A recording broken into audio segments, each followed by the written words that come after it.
in the period of tenfold growth. We want Uganda to grow much faster in the next 15 years to become a $500 billion economy. And we are working so tirelessly to ensure that we achieve this. And with Uganda Airlines now flying to London direct from Entebbe, and this is the first time we are going to have a flight from here to London since 2015, October. This is very instrumental for us. We are seeing three things, or four. Number one, the tourists coming to Uganda now are going to find it cost effective.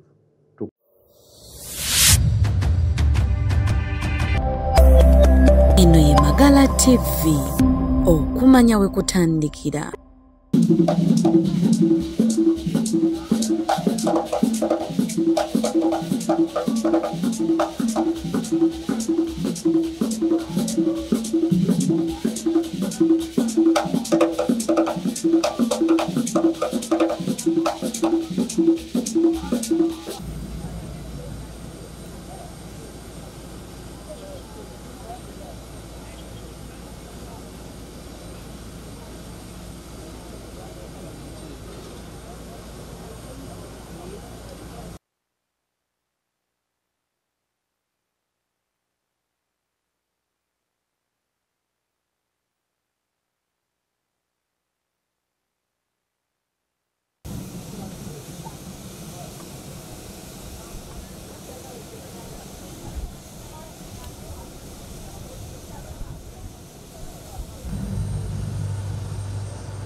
Kale njagala kwebaza abo bonna ababadde emabega w'ensonga eno abafubye ennyo okulaba nti ensonga eno etuukirira.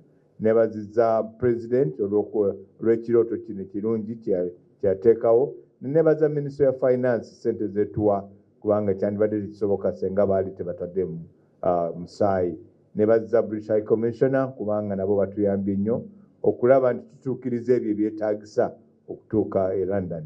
Naye ne ba regulator CAA ne ba board bonna ababadde bakola nnyo okulaba nti ensonga eno etuukire. Njagala bakubiriza bannaye nti mukozese ennyonyi yaffe mu buli ngeri yonna kubanga tulina okulaba nti omuzungu agamba charity begins at home. Bw'otandikira wano ewuwo nga tonnaba kuteeka ssente walala sooka oziteeke mu Uganda Airlines.